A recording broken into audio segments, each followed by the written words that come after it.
kenapa kita harus tunduk sama hukum, Pak? Kenapa kita harus tunduk pada hukum? Karena apa? Karena ubi societa ubi ius. Kalau kata filsafat itu, bahwa ada manusia maka harus ada hukum. Karena manusia yang tanpa adanya hukum, tanpa adanya peraturan, maka sebagaimana disampaikan oleh Thomas Hobbes, manusia itu akan menjadi homo homini lupus bellum omnem contra omnes. Manusia tanpa hukum itu kecenderungannya menjadi serigala bagi manusia yang lain.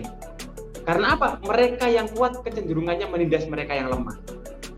Itulah kenapa kemudian kita diminta untuk berhukum, kita diminta untuk taat, kita ada peraturan, kita ada norma dan sebagainya, karena homo homini lupus bellum omnem contra omnes. Bahwa manusia itu cenderung menjadi serigala bagi manusia yang lain, karena mereka yang kuat cenderung menindas mereka yang lemah. Oh, kenapa orang ini melakukan kesalahan, dihukum sekian tahun, keputusan hakim seperti ini adalah yang adil. Kita memahami itu karena kita mengerti kita dengan latar belakang pendidikan di bidang hukum. Sedangkan masyarakat lebih banyak yang tidak punya kesempatan, tidak seberuntung kita yang memiliki kesempatan seperti ini.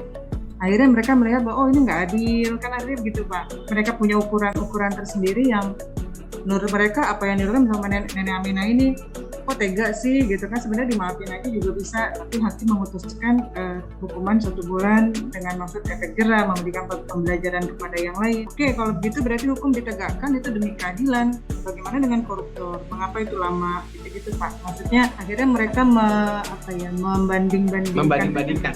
Ya, karena keadilan itu yang bagaimana sih gitu. Saya di sini memposisikan diri saya sebagai masyarakat awam yang anggaplah saya kalau saya tidak belajar hukum, mungkin saya akan berpikiran seperti itu. Bagaimana dengan keadilan itu? Maksudnya yang untuk mata masyarakat kan nggak semua orang ini paham. Oke, ya makanya tadi saya sampaikan bahwa ketika kita melihat hal itu, maka kita harus berusaha memahami kita menggunakan standar keadilan yang seperti apa, atau definisi keadilan yang mana, ya kan? Karena apa? Karena ya tadi mungkin yang dianggap yang diinginkan oleh masyarakat adil itu mungkin keadilan substantif, ya kan? Tetapi yang kemudian dihasilkan oleh lembaga pengadilan kita itu adalah keadilan formal, keadilan legal, ya kan? Yang penting ada buktinya dan macam-macam. Mungkin kayak teman-teman sebagian yang sudah pernah nonton tadi Miracle in Cell Number 7, ya kan? Di situ si bapak-bapaknya itu kalau pakai teori legal, ya semuanya itu saksi-saksi, bukti semua udah ngarah ke dia semua, ya kan? Tapi ketika dia dianggap bersalah, itu kan tidak mencapai pada keadilan substantif. Karena apa? Karena keterbatasan yang dimiliki oleh aparatur hukum kita.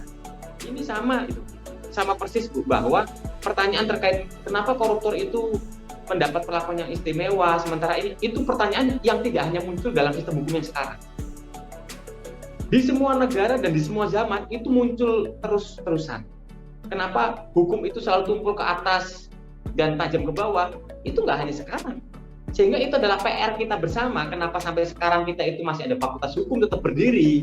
Karena harapannya apa? Kita bisa mencetak sarjana-sarjana hukum yang bisa berlaku idealis dan bisa menghadirkan keadilan di tengah masyarakat.